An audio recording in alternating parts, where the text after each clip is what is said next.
utilización y el criterio número de utilización y número de habitantes.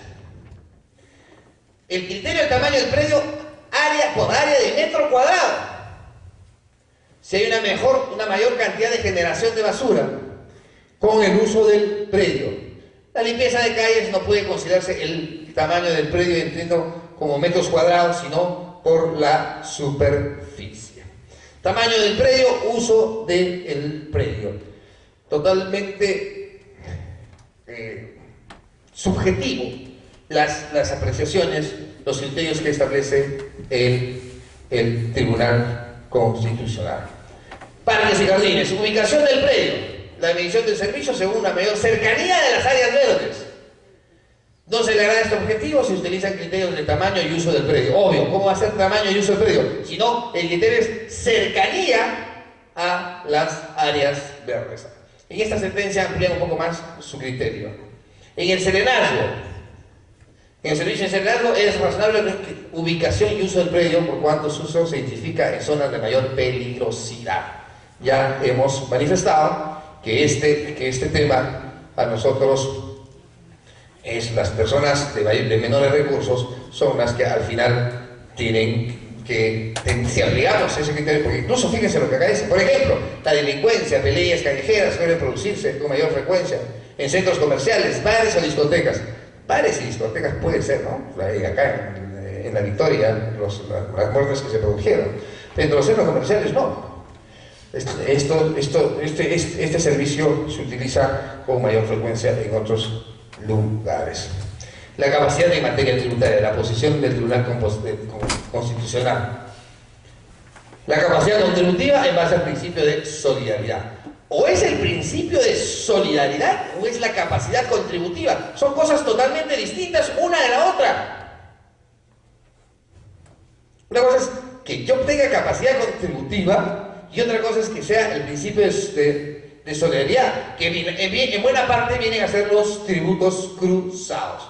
Dice, excepcionalmente ser utilizada con criterio de distribución de los costos. En todo caso, lo que se está aplicando es más razonable, es más lógico aplicar el principio de solidaridad, que todos debemos pagar, todos los vecinos de un distrito debemos pagar el serenazgo, todos los vecinos de un distrito debemos pagar de alguna manera lo que son los parques y jardines para mantener el distrito, pero más no ir en base al criterio de la capacidad contributiva, porque evidentemente este es un principio que trastoca otros principios constitucionales. Y antes de la capacidad contributiva hay un principio fundamental, que es el derecho de igualdad por el artículo 1 de la Constitución Política del Estado. El artículo 1 dice: la defensa de los derechos de la persona humana es el fin supremo de la sociedad y el Estado. Y un derecho fundamental es el derecho a la igualdad dentro de nuestra legislación. La exigencia de no confiscatoriedad en el caso de los arbitrios municipales. Evidentemente, el Tribunal Constitucional estableció que no pueden ser confiscadas en cuanto a los arbitrios municipales, lo que evidentemente, porque si se aplica, se atentaría contra un principio constitucional.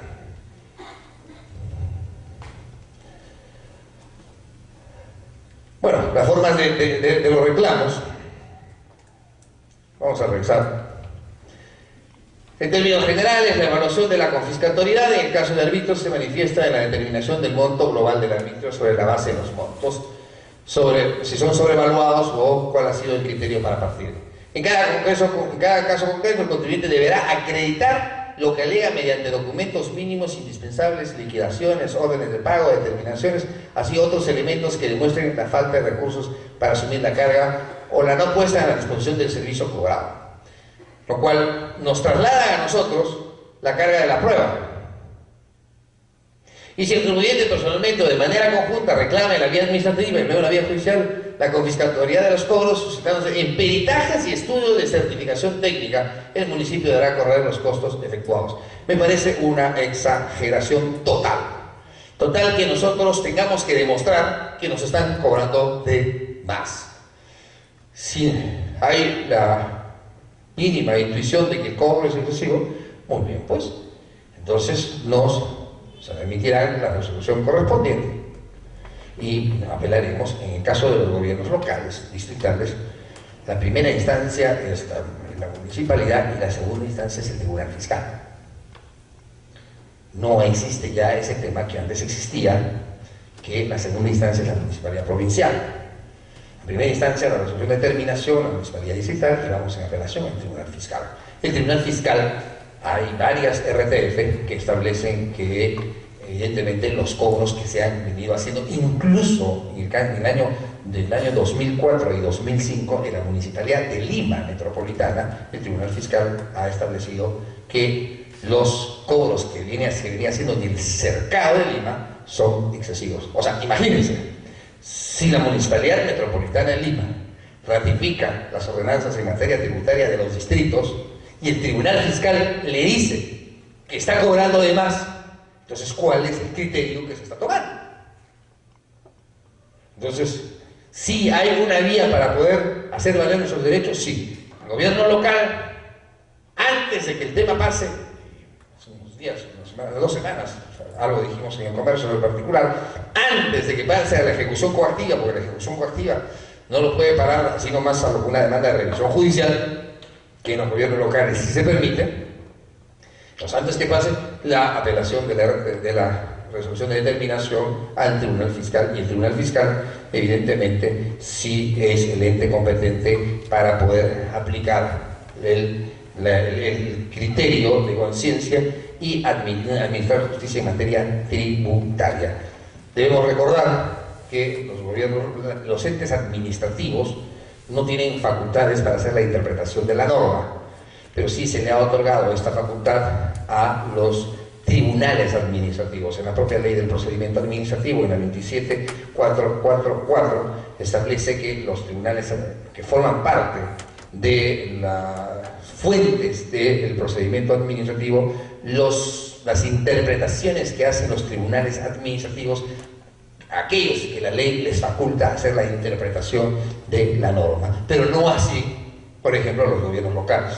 Los gobiernos locales no pueden interpretar la norma. Los entes administrativos, ningún ente administrativo puede hacer interpretación de la norma. La interpretación de la norma sabemos que está reservada a los entes jurisdiccionales, y en el tema administrativo a los tribunales administrativos, más no así a los entes administrativos. Bien, aquí vamos a ver, y ahí va a entrar a un break. Aquí vamos a ver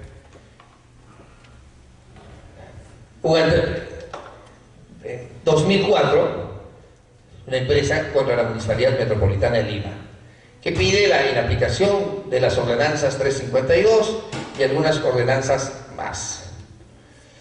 Sin efecto de los recibos girados, las resoluciones de departamentos y del ejercicio grabable del año 2005 en adelante.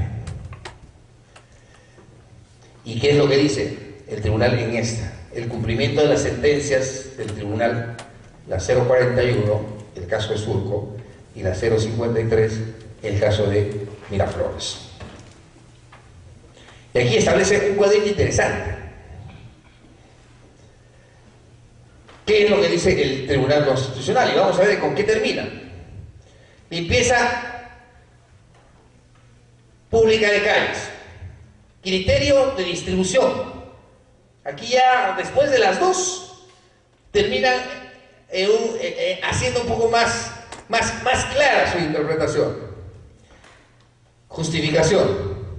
El beneficio se da en el barrido y la limpieza de las pistas y veredas, circunscritas en cada predio. Recolección de basura, casa habitación, el tamaño del predio, así como el número de habitantes en cada vivienda.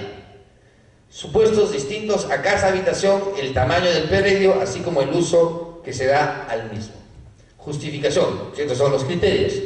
Mayor número de personas, así como el área distribuida. presupone mayor generación de desechos. Presupone. En todas las sentencias vamos a encontrar, en las tres sentencias vamos a encontrar, presupone. O sea, no es una aseveración cierta porque no puede ser, no hay. No olvidemos también que la tributación es en base a, mucho de la tributación es en base a supuestos. Si yo no he declarado, me acotan lo que yo presumiblemente he dejado de declarar por una evasión tributaria que pueda haber hecho. Por otro lado, en los supuestos distintos a casa de habitación no solo importa el tamaño del predio, sino también la actividad que se realiza. Por ejemplo, no produce la misma cantidad de basura un hospital que un centro de entretenimiento. Y vamos a ver los otros criterios. Mantenimiento de parques y jardines. Servicio. Criterio de distribución. La ubicación del predio. Justificación. A mayor cercanía del área verde, mayor es la intensidad del disfrute del servicio. Serenazgo. Servicio. Criterio de ubicación y uso del predio. El disfrute del servicio se identifica en zonas de mayor peligrosidad.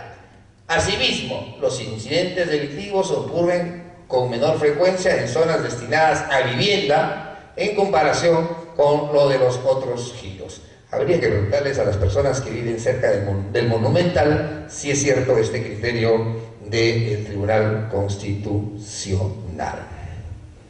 Entonces, ¿qué es lo que ellos dicen? De 2000 instrumentos legales, ¿no? Se encuentran vigentes las ordenanzas, características, se usa como criterio de determinación el valor de cada uno. En 2005 se repite la ordenanza de Lima 083 y la ordenanza 298. Pero vamos a ver qué es lo que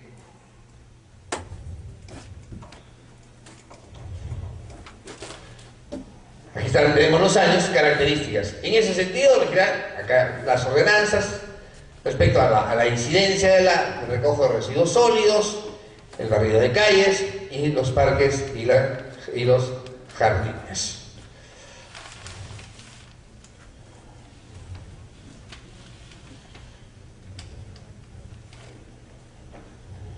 Instrumentos legales de los otros años. Entonces, ¿qué es lo que tenemos acá? Características. Se admiten las ordenanzas y el uso de los criterios de determinación del valor del predio y la ubicación y el uso. Y nos indica recientemente cómo ha obtenido los costos anuales de los arbitrios, así como se han calculado los costos incumplidos. De lo anteriormente dicho, se señalan que los costos que aparentemente no guardan relación con el servicio. Asimismo, de los criterios determinados, pero no como pueden aplicarse estos, se establece que los mismos no han tomado en cuenta las sentencias del Tribunal Constitucional. Declara fundada la demanda y al final sanciona a la Municipalidad Metropolitana de Lima con una multa de 10 URP como consecuencia del desacato de la sentencia 053-2004. La 053 es la de Miraflores, en perjuicio del orden constitucional y el respeto de los derechos fundamentales de los contribuyentes de dicha comuna. Estas tres sentencias, primero la de Surco, después la de Miraflores y la última contra la Municipalidad de Lima, ya nos deja un criterio, una situación mucho más clara. El Tribunal Constitucional ha establecido los criterios que se deben tomar en cuenta sobre las tasas que se deben cobrar por barrido de calle, parques y jardines, serenazgo. Barrido de calle, recojo de residuos sólidos. Y nos deja una impresión muy clara al final, que la propia Municipalidad de Lima no cumple con estos criterios establecidos por el Tribunal Constitucional, que el Tribunal Constitucional se ve obligado a multar. En consecuencia, ordenando lo que hemos dicho también en la primera parte, la declaratoria de la inconstitucionalidad de estas sentencias, de estas ordenanzas, fueron bien dictadas en un extremo, sí. el exceso del Tribunal Constitucional va en que se retrocedieron al año 96 y en que establecieron criterios. Porque al establecer los criterios han dejado que el Congreso de la República hasta el día de hoy no legisle sobre el particular. Porque si no hubiesen establecido los criterios, que ahora nos obliga a todos a cumplirlos, a todos los gobiernos locales, el Congreso de la República se hubiera visto la obligación de establecer los criterios de la tributación municipal que hasta el día de hoy no han sido establecidos. Y lo peor de todo, que si la municipalidad, algo que hemos dicho, al ver solamente estas tres, si la Municipalidad de Lima es la que ratifica las ordenanzas por imperio del artículo 40 en la Ley Orgánica de Municipalidades, las ordenanzas distritales en materia tributaria, la propia Municipalidad de Lima no cumple con estos criterios. Entonces, si la propia Municipalidad de Lima no cumple con estos criterios, entonces la tributación de lo que nosotros pagamos en los arbitrios está totalmente desfasada. No solo en el caso de Lima y en provincias es peor, pero en el caso de Lima está totalmente desfasada. ¿Por qué? Porque lamentablemente el legislador Nadio no ha asumido su responsabilidad al haber invadido su esfera, el propio Tribunal Constitucional, y al emitir estas tres resoluciones, estas tres sentencias vinculantes que sientan un precedente que son aplicables hasta el día de hoy. Vamos a ir a un break. Bien, vamos a ver la sentencia del Tribunal Constitucional sobre la cobranza coactiva. ¿Qué es lo que sucede? Vamos a ver.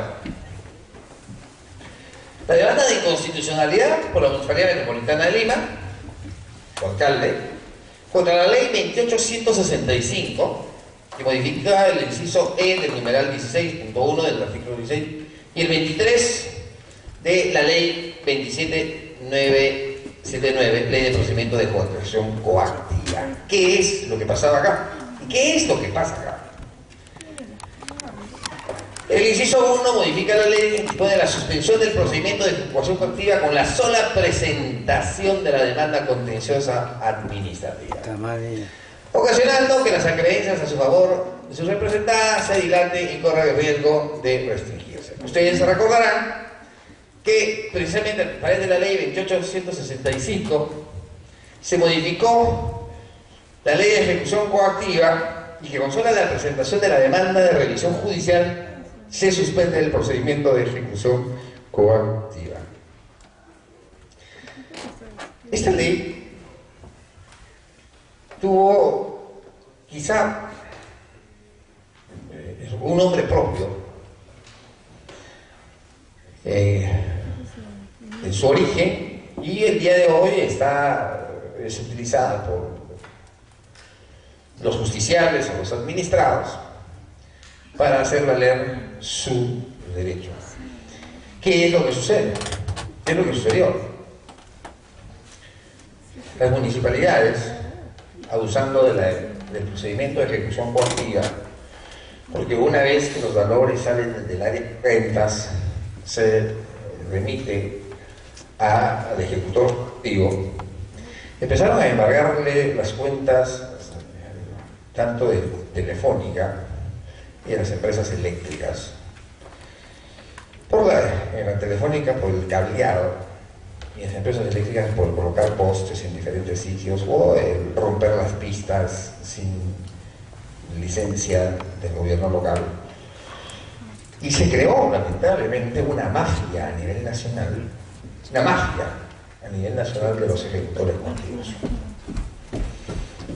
que libraba exhorto el ejecutor coactivo de un distrito, y en vez de librar el exhorto al ejecutor coactivo de la provincia, quien es el que debería ejecutarlo, le libraba al del otro distrito, por ejemplo de provincias, a uno de Lima, y el de Lima terminaba embargando las cuentas. Y ahí se modificó, pues la ley se modificó primero sobre que la sola presentación de la demanda suspendía la ejecución coactiva, y que los embargos solamente podían ser en forma de inscripción. Pero eso también, amigos, pues el abuso, ya no del gobierno local propiamente dicho, sino del área de ejecución coactiva, donde evidentemente el gobierno local no puede dejar de tener una fiscalización. Hasta el día de hoy hay procesos judiciales en trámite, tanto en la vía civil como en la vía penal, donde están involucrados cerca de 26 alcaldes a nivel nacional y una centena de ejecutores coactivos por estos cobros abusivos, donde le cobraban a Telefónica, por ejemplo, le embargaban las cuentas no menos de 20 millones, 25 millones, así facilito. Entonces, reaccionaron y ¿qué está pasando? Por los locales. Bien, la ejecución coactiva supuestamente me acotan, y mientras que yo reclamo, me cagan y proceder, oye, pum, va la ejecución coactiva y ya me pagaron. Evidentemente que tiene sus puntos de discusión el tema. ¿Y por qué tiene sus puntos de discusión? Porque de alguna manera atenta contra un debido proceso. Porque ni siquiera existe una medida cautelar. Ni siquiera existe una medida cautelar fuera del proceso. La modificación es la sola presentación de la demanda suspende. Entonces, ¿qué hace uno? Viene el ejecutor coactivo, me notifica, voy y le presento inmediatamente la demanda a la Corte Superior y con el cargo le ingreso un escrito y le digo, señor ejecutor coactivo, acabo de interponer una demanda de revisión judicial contra su resolución tal que dispone el embargo y en consecuencia sírvase a suspender. ¿Procede la suspensión? Sí. Procede la suspensión. La ley, la modificación de la ley de ejecución coactiva así lo establece. Tiene también eso dos partes.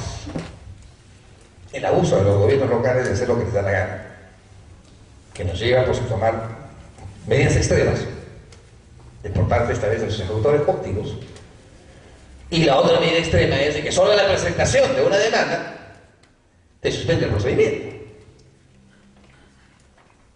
Creo que más fácil es pues, una medida cautelar fuera de proceso, que es más lógico, el Código Procesal Civil nos permite, y en consecuencia que se suspenda. En todo caso, darle mayor celeridad a una medida cautelar en esta naturaleza, que la Corte resuelve un día, 2 días, para suspender el procedimiento de ejecución coactiva. O sea, la crítica radica, más allá de la sentencia, el Tribunal Constitucional dice que no es inconstitucional. Criterio discutible, bastante discutible. Por lo menos en mi apreciación, yo discuto bastante ese criterio adoptado. Porque no puede ser pues, que la sola presentación, y no digo la admisión, sino la sola presentación de la demanda suspende el procedimiento. Y el primer filtro que nosotros sabemos es la calificación de la demanda. O sea, ni siquiera ha sido calificada. Solamente la presento y suspende el procedimiento de ejecución coactiva. Mal también la solución que se dio. ¿Pero por culpa de qué? Por los excesos. O sea, lamentablemente las cosas que se vienen dando en los gobiernos locales es por los excesos de los gobiernos locales. Y a veces pues, las soluciones que se toman son soluciones que trastocan pues, un debido proceso, en este caso, porque se ven en el Poder Judicial. Vamos a pasar, tenemos después de esta 4 sentencias más para poderlas revisar, ¿no? El referido numeral la suspensión del procedimiento de ejecución coactiva con la simple presentación de la demanda contenciosa administrativa. Sí, claro, esto es lo que dice la Municipalidad de Lima. Refiere la demanda de la revisión judicial sin mediar solicitud cautelar o por siguiente sin previa evaluación de los presupuestos procesales, el Fonus Bonjuri, el peligro y mora, el peligro y la mora, y transgrediendo así el artículo 195 de la Constitución. Gran error acá. ¿Por qué 195? Cuando hablamos del 195, acá hablan de las atribuciones del gobierno local, y en el 194 hablan de la autonomía. Y cuando la Municipalidad de Lima interpone la demanda de inconstitucionalidad, ¿qué es lo que dice? Que se está atentando contra la autonomía económica. No, pues, tampoco. Tampoco por una sencilla razón, porque los gobiernos locales no son islas, pues. Los gobiernos locales forman parte de la estructura del Estado. La norma octava, el artículo octavo, debería ser norma. Los títulos preliminares son por normas, no por artículos como el Código Tributario, ¿no? En el artículo octavo de la Ley Orgánica de Municipalidades, el título preliminar dice que los dispositivos de los gobiernos locales se rigen por el ordenamiento jurídico nacional. Entonces, invocar de que la norma atenta contra la autonomía de los gobiernos locales está fuera de foco. Porque más bien, en base a esa autonomía, es un exceso del gobierno local de embargar cuando le venía en gana, creando deudas incluso hasta ficticias.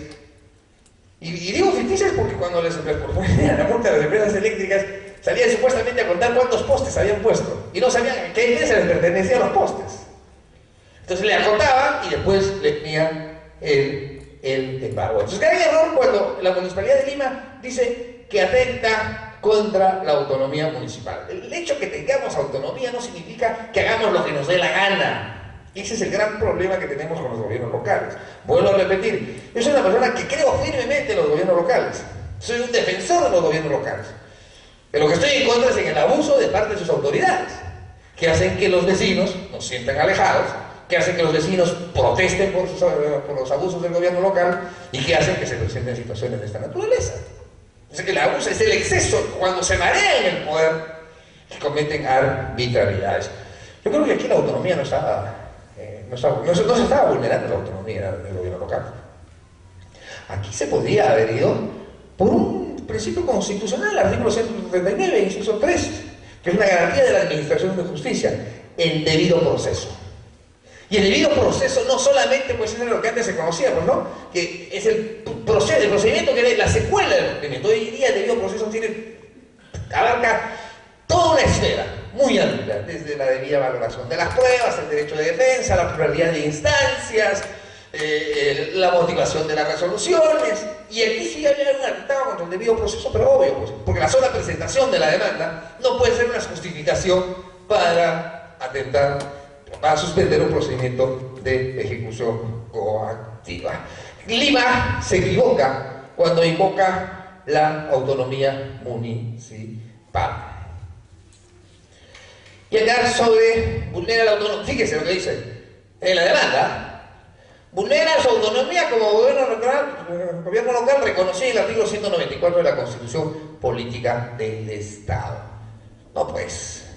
Y no vulnera la autonomía por una sencilla razón. La ley de ejecución coactiva fue dictada por el Congreso de la República. Frente a los excesos del gobierno local, ¿qué hace el Congreso de la República? Modificó la ley. ¿Eso es violar la autonomía? No. Violar la autonomía es decir, ¿saben qué? Ustedes ya no pueden, pueden en sus tasas, contribuciones, árbitros y derechos previamente tienen que tener una información, tienen que ser aprobado por el Congreso de la República, etc. Dentro de su competencia. La competencia del gobierno, la autonomía es dentro de la competencia. La competencia del gobierno local es la ejecución coactiva, no. Forma parte de una de sus atribuciones de hacer ejecutables sus resoluciones de determinación.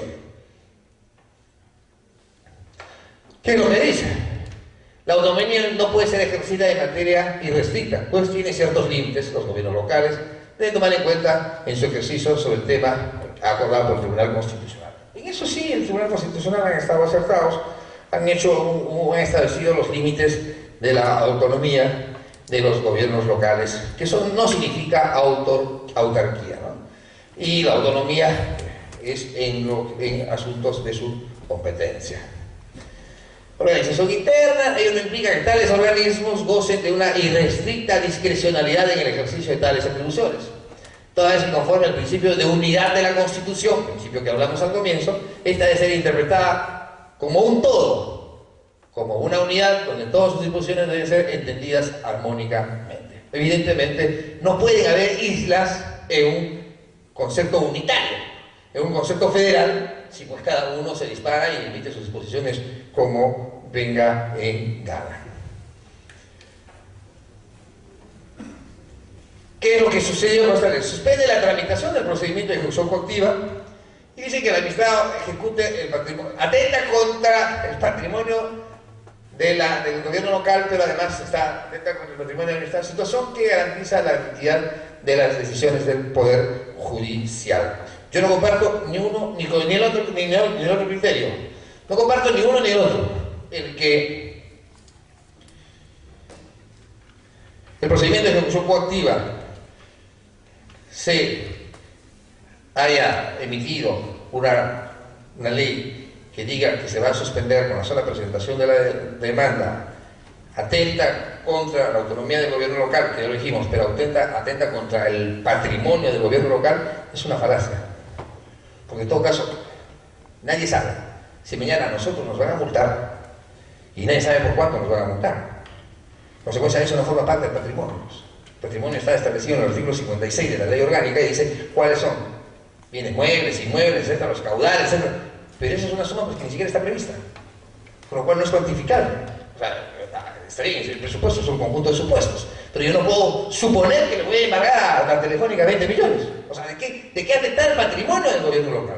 Uno. Y dos, lo que dice el Tribunal Constitucional, ¿qué garantiza las resoluciones del Poder Judicial? Perdón. Las resoluciones del Poder Judicial las garantizamos a través de una medida cautelar. Ahí sí garantizamos. Ahí garantizamos a través de una medida cautelar. Creo que en ambos casos, tanto la demanda como los demandantes, la Municipalidad de Lima como el propio Tribunal Constitucional, no estuvieron acertados en ambos extremos, porque en ningún caso la suspensión, que es por 60 días, puede justificarse con la sola presentación de una demanda.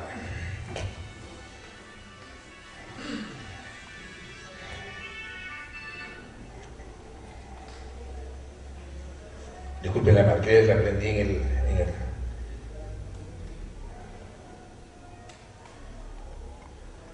el break. Es decir, las modificaciones introducidas por la norma no suprime la facultad de los gobiernos locales, dice el TC, de realizar el cobro de sus acreencias, solo la conserva pendiente hasta que los procesos entablados sean resueltos jurisdiccionalmente, impidiendo la ejecución inmediata. No, perdón, esto lo sabe un estudiante de Derecho. Pues. Si todavía el primer filtro va a ser la calificación de la demanda, el primer filtro que tiene el juez. Entonces, la sola presentación no puede decir el TC que los procesos establecidos sean resueltos, perdón. Todavía no hay un proceso, o hay proceso. No hay proceso. Hay la presentación, la sola presentación nada más. Esto no es como un procedimiento administrativo. Cuando se inicia de oficio de parte, la sola presentación de mi solicitud, ya inicié el procedimiento. A nivel jurisdiccional, la presentación de la demanda inicia el proceso, no. Inicia el proceso la calificación de la demanda, con el admisorio correspondiente. En consecuencia, no puede haber proceso, no puede decir esto el TC. Claro, yo creo que lo que se hizo es tratar de proteger la norma, pero en forma equivocada. Yo creo que otros argumentos son los que debían de haberse utilizado sobre el particular. En ese sentido dice que no vulnera los artículos 194 y 195. Claro, el demandante de la Municipalidad de Lima se equivocó. No debió haber invocado, en mi concepto, la autonomía. El procedimiento de ejecución coactiva. La facultad que tienen las entidades de la administración pública para hacer cumplir los actos administrativos emitidos por la administración. Es decir, las obligaciones exigibles que deben provenir en materias propias de las funciones del gobierno local. ¿Por qué dice actos administrativos? Nosotros sabemos, de acuerdo a la ley del procedimiento administrativo, el artículo 1, que es un acto administrativo, que es un acto de administración. Los gobiernos locales tienen actos de gobierno, que son las ordenanzas y los acuerdos, actos administrativos, los decretos de alcaldía, las resoluciones de alcaldía y las resoluciones de gerencia, la resolución de determinación, y actos de administración, los memorándum y las directivas. Entonces, ¿y por qué dice de los actos administrativos? Porque no solamente vía de ejecución coactiva se ejecuta las deudas de materia tributaria en el caso de los gobiernos locales. También vía ejecución coactiva puedo clausurar un establecimiento, vía ejecución coactiva puedo disponer la demolición de una obra ruinosa, vía ejecutiva puedo hacer la paralización de una obra, vía ejecutiva puedo disponer la demolición de una obra que se ha construido de forma antirreglamentaria. Es decir, la ejecución coactiva en los gobiernos locales es mucho más amplia que la ejecución coactiva en aplicación estricta del Código Tributario. Entonces, por eso se habla de actos administrativos. Acá hay un tema interesante que el tribunal lo señala muy bien. Está en ambas partes. Habla de la ejecutividad del acto administrativo y aquí habla de la ejecutoriedad del acto administrativo. Voy a empezar por lo segundo. ¿Qué es el acto administrativo? Es la manifestación de voluntad de la administración pública que crea una relación jurídica entre la administración y el administrado. ¿Correcto? Entonces, el acto administrativo es emitido en el ejercicio de la función pública, lo que en el derecho civil se conoce como agente capaz. ¿Correcto? O sea, el acto administrativo tiene que ser emitido por un funcionario que tenga capacidad, el jus imperii, la facultad de emitir un acto administrativo. Si no, no puede ser cualquier mamarracho menos un acto administrativo.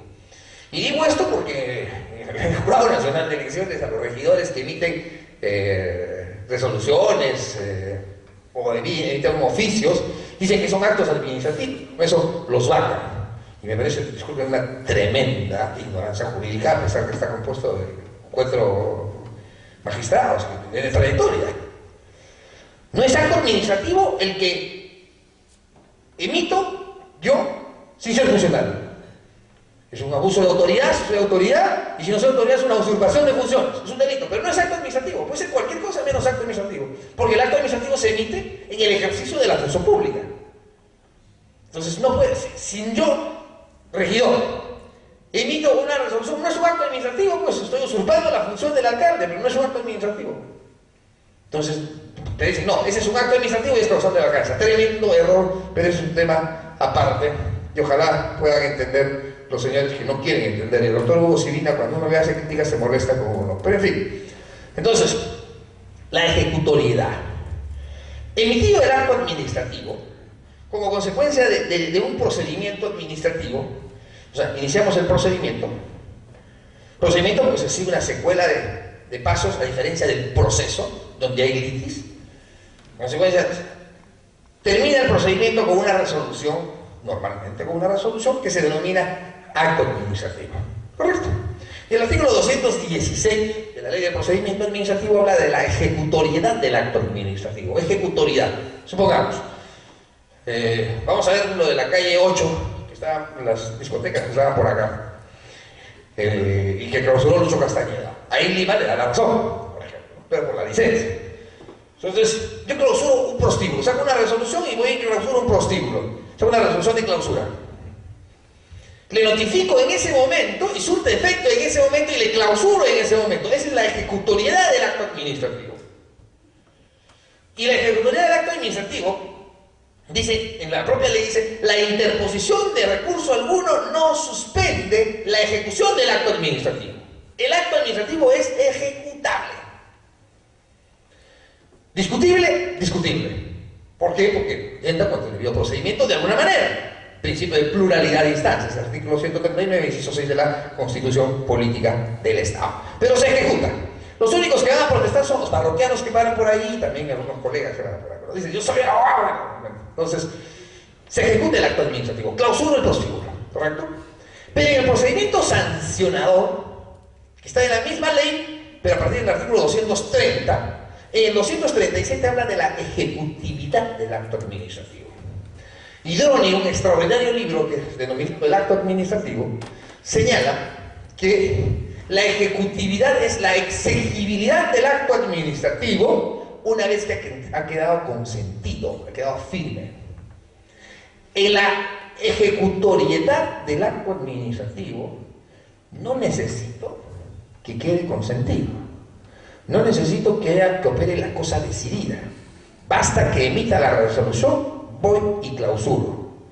En el procedimiento sancionador Y un procedimiento de ejecución coactiva es un procedimiento sancionador. En el procedimiento sancionador, yo puedo exigir que se cumpla la resolución una vez que ha quedado consentida, que quedó firme. También esto se aplica en el caso de los procesos administrativos.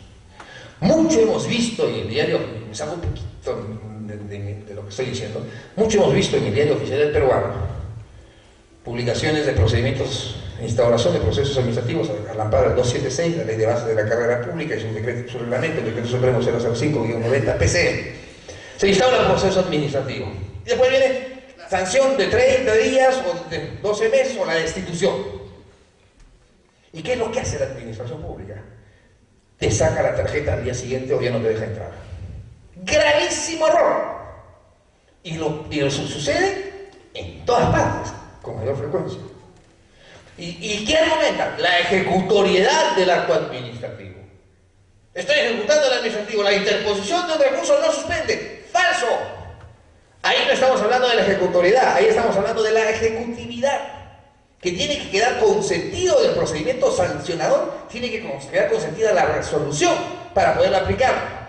¿Por qué? Pues normalmente en el procedimiento sancionador, que es cuando a uno le instaura un proceso administrativo, está de por medio un principio constitucional fundamental, el principio de presunción de inocencia.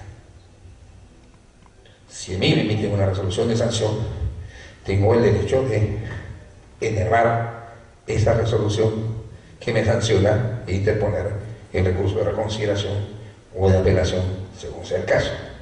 Entonces, el Tribunal Constitucional desarrolla también la ejecutividad.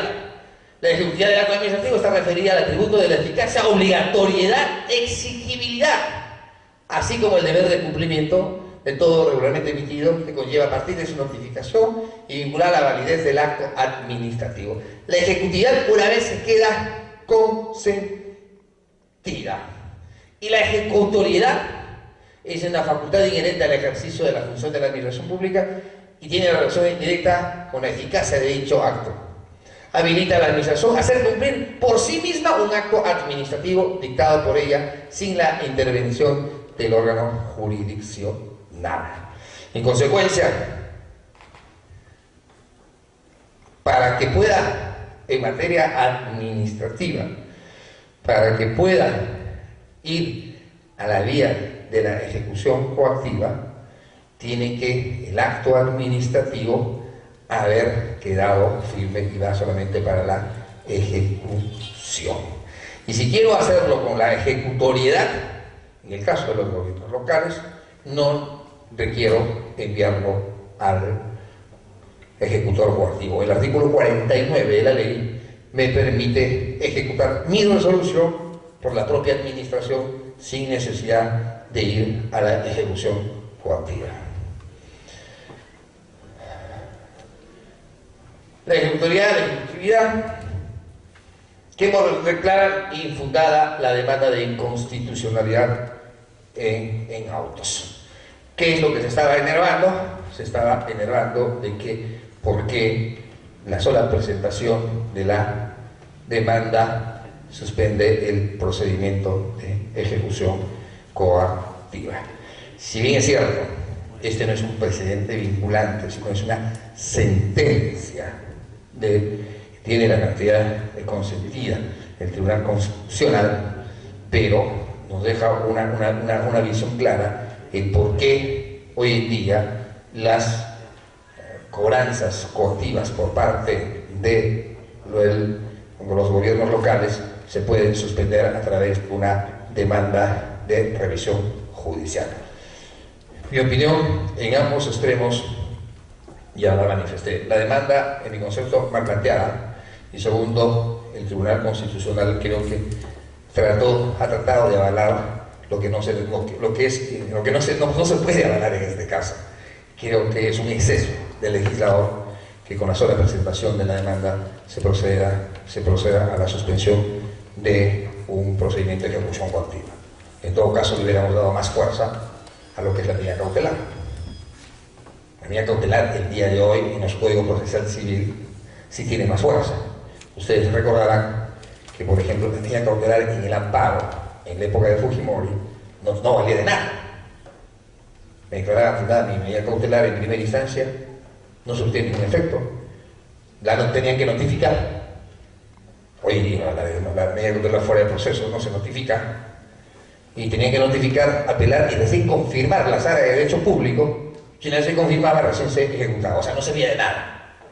Pero en todo caso le hubiéramos dado fuerza a la medida cautelar y más no hacer una modificación que no tiene ningún sustento realmente.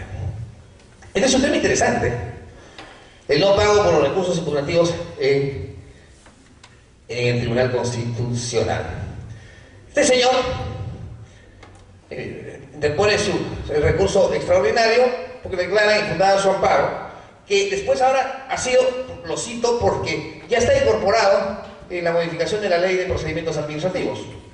En la ley ya se incorporó que está prohibido que los gobiernos locales o los entes administrativos puedan cobrar tasas por recursos, por procedimientos que ellos mismos generan.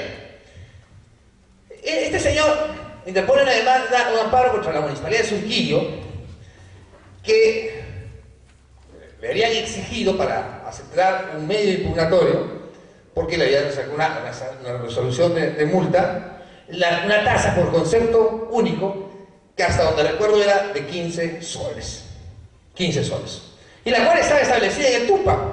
Los TUPAs se aprueban, de acuerdo al Decreto Supremo 079, se aprueban mediante ordenanza. ¿Valió la pena el esfuerzo de este señor? De repente era abogado, o quiso observarle su derecho. Interponer una demanda de amparo, primera instancia improcedente, segunda instancia improcedente, Tribunal Constitucional le declara fundada el amparo. Y o sea, valió la pena porque ayudó a toda la administración pública. Por 15 soles.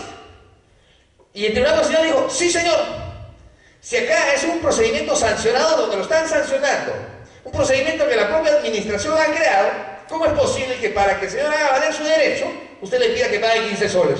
Está atentando contra el debido procedimiento, el derecho de defensa, la tutela administrativa. Entonces, a partir de esa fecha, con la sentencia del Tribunal Constitucional, por los recursos impugnativos en sede administrativa, no se paga un sol. ¿Por qué? Y por una sencilla razón. Entonces, miran, ¿cómo en el órgano jurisdiccional se paga? Es que el órgano jurisdiccional administra justicia. Entonces, de ahí es lo que viene, justamente en esta sentencia, entonces quieren revisarla, en esta sentencia, la 3741, en esta sentencia es la que el Tribunal Constitucional dice que los entes administrativos no pueden hacer interpretación de la norma, sí los tribunales, y le reconoce, por ejemplo, la interpretación de la norma al Tribunal Fiscal. Algo que estuvo en discusión en el caso de Panamericana, donde yo casualmente tuve que ver en el asunto. Simplemente yo sabía decir que no pueden hacer interpretación de la norma, pues, de las medidas cautelares. Porque la Superintendencia Nacional de Administración Tributaria, ¿qué cosas?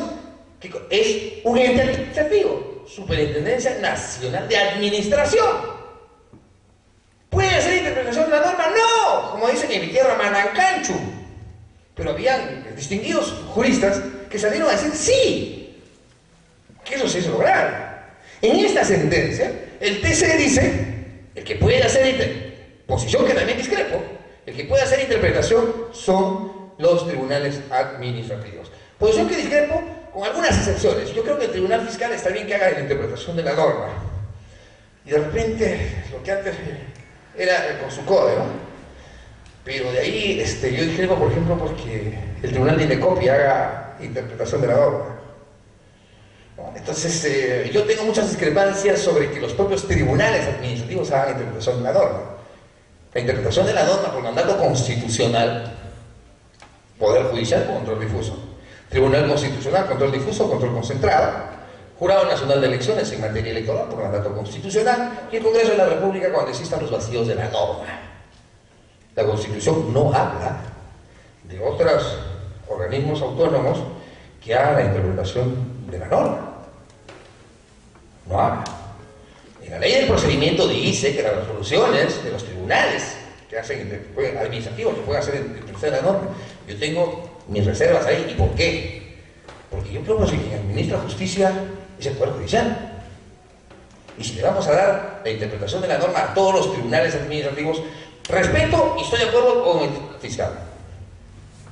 O sea, que haga la interpretación de la norma. Ha valido y ha sacado muchas RTF importantísimas, pero los otros tribunales administrativos, el tribunal magistral, por ejemplo, imagínense, hacer interpretación de la norma, ¿no?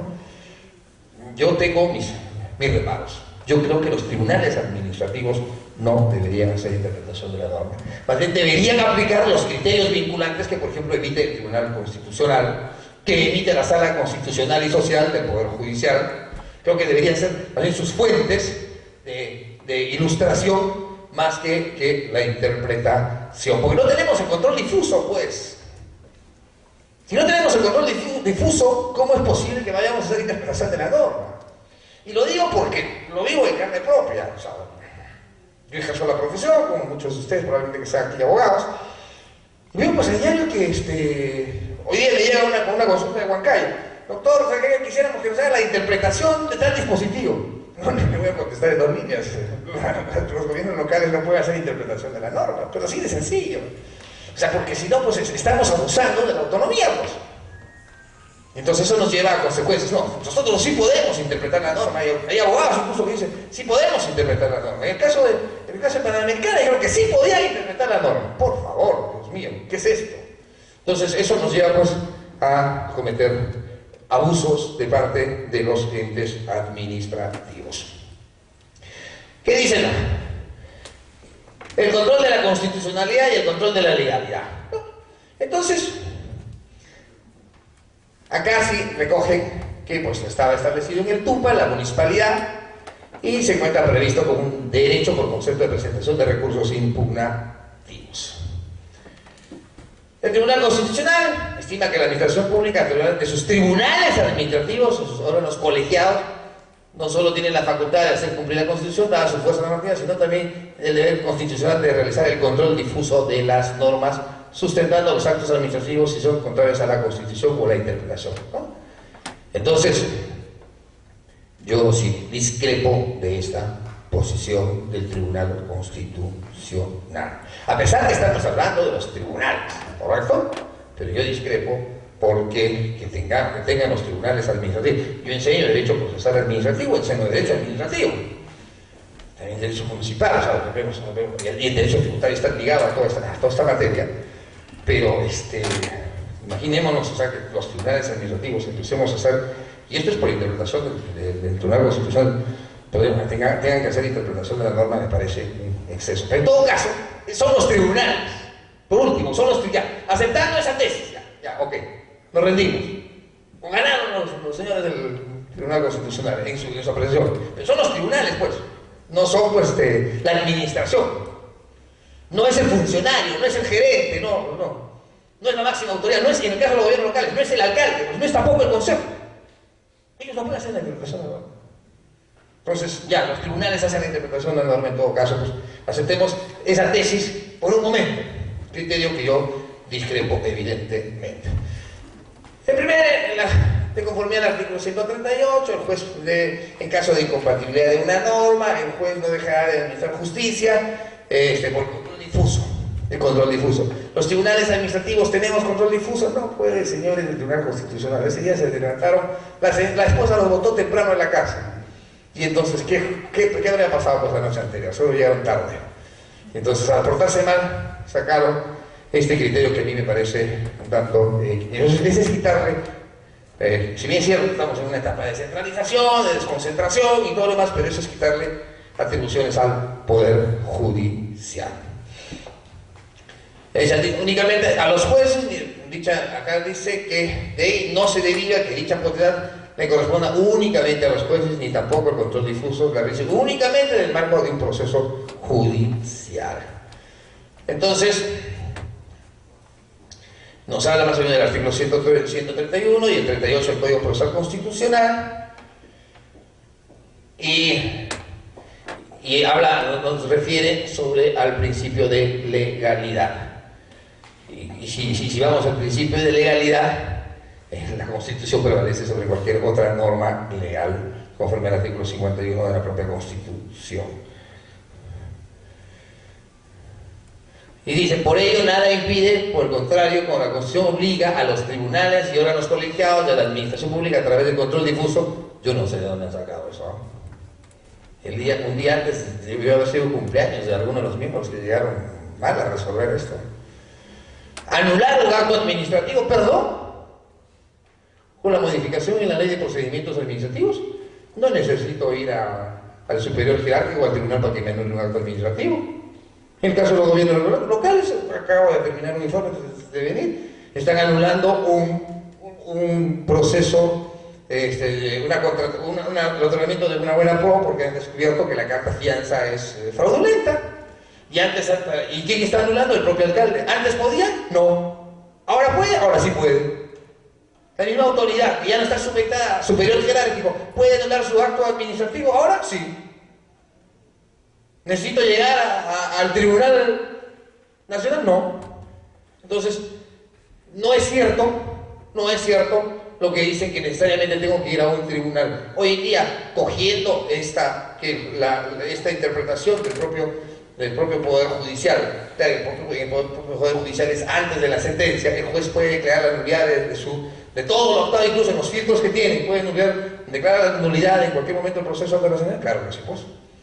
Antes no se podía eso en sede administrativa, con lo cual yo no creo que hay necesidad incluso de llegar a un tribunal administrativo para que me declare la nulidad de un acto administrativo. Y invocan el artículo 10.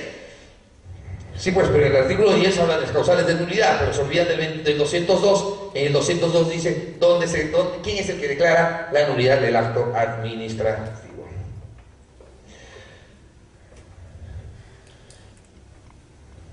El debido procedimiento en sede administrativa supone una garantía genérica del resguardo de los derechos del administrado durante la actuación del poder sancionador de la administración. Por ello, el sometimiento de la actuación administrativa a reglas previamente establecidas, las cuales no pueden significar restricciones a las posibilidades de defensa del administrado. Este es el criterio fundamental. El criterio fundamental se le está recortando al administrado. Ya sabemos que en el derecho administrativo es administración, administrado, tercero, administrado. ¿Correcto? Se pone en riesgo constitucional cuando la municipalidad solicita el pago de una tasa para ejercer el derecho de impugnar una sanción administrativa, como es la determinación de una multa en contra del recurrente. Con lo cual resulta inconstitucional e inaplicable al recurrente la disposición contenida en la ordenanza. Y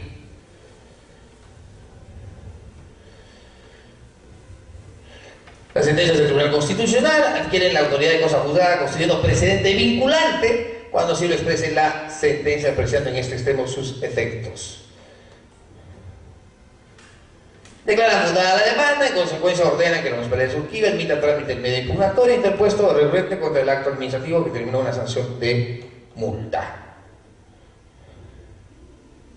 Uy, ¿qué pasó?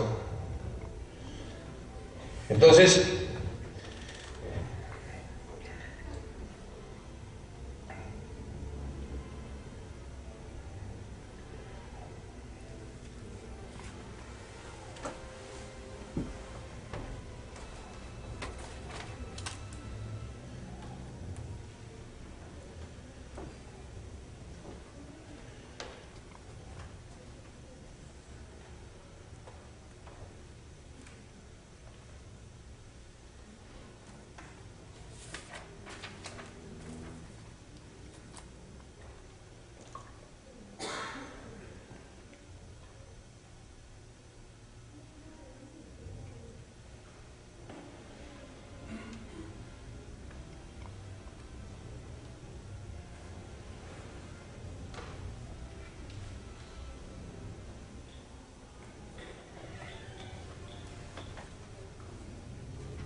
estamos en lo mismo, no se puede pasarle la voz al Señor.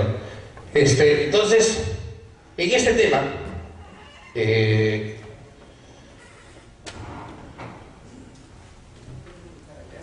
la sentencia del Tribunal Constitucional es válida y se sienta como precedente vinculante que